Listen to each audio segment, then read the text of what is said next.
The post-season Abu Dhabi Young Drivers Test scheduled for later this month is meant for drivers who have raced in no more than 2 F1 races.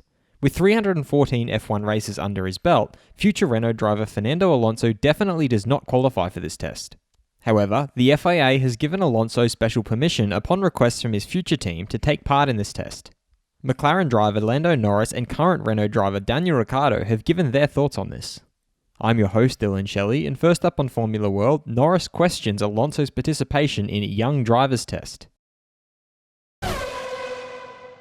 This development became official when Renault's managing director Cyril Abiteboul stated the following: "We would like to thank the FIA and F1 for their acceptance of our test plans, made in recognition of our commitment to young drivers throughout junior motorsport, and to Fernando's own dedication to furthering the careers of young talents.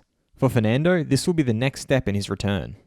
Lando Norris responded to this development when asked about it by Reuters Formula 1 correspondent Alan Baldwin. "He's double my age pretty much, so that must make me extremely young. It's fairly obvious Fernando's not a young driver. It's not like he's done 1 or 2 races, and he's been doing countless tests already this year in Formula 1 cars. So I don't get it. I don't get why they've changed the rules just for him. I think it's quite silly and it shouldn't be allowed." Daniel Ricciardo, meanwhile, took a more light-hearted approach to this news. "I think Fernando has been maintaining a lot of health and fitness. He looks in pretty good shape and pretty young. I think to the naked eye, he certainly passes as a young driver." Fast feed. Recovering Haas driver Romain Grosjean has confirmed that his right hand 100% will be ready for the final race in Abu Dhabi, that the strength in the left hand gets better and better every day. He also confirmed that the first and only target at the minute is try to get back to Abu Dhabi, but he won't take the risk to lose mobility of his left index finger and thumb just to go to Abu Dhabi. He further added that if it doesn't happen, well, he's alive, and he feels that he'll have plenty of other opportunities in the future, as he will have a super license in 2021, and pointed out how no one is safe from COVID. Ferrari are pleased to announce that the highly rated Simone Resta will remove to strengthen Haas's technical department from the start of next year. Ferrari team principal Mattia Binotto explained that this is part of the organisational changes announced a few months ago. He also revealed that within the Scuderia, Enrico Cardile will now be tasked with coordinating the technical and human resources directly linked to performance development and the design of the car.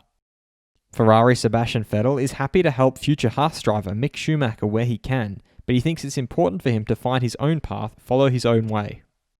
Mercedes team principal Toto Wolff acknowledged that Stoffel Vandoorne is doing great in Formula E and has already done a perfect job as a reserve driver for them this year. He added that he is aware Stoffel is disappointed for not getting to stand in for Lewis Hamilton this week. Wolff further elaborated that Vandoorne knows why they made this decision, and as a reserve driver, you also know that you have no guarantee of a seat if someone drops out. McLaren team principal Andreas Seidel feels the regulations are clear, and so he doesn't see any way that their current driver Carlos Sainz tests with his future team Ferrari during the Young Drivers Test. He also added that he only knows what the rules are saying, and if someone else decided different, there's nothing he can do against it, referring to Renault getting the benefit of a special provision.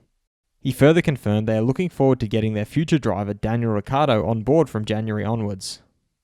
Mercedes stand-in driver for this week, George Russell, has revealed that half of the grid has sent him messages. Everyone hopes that he does well.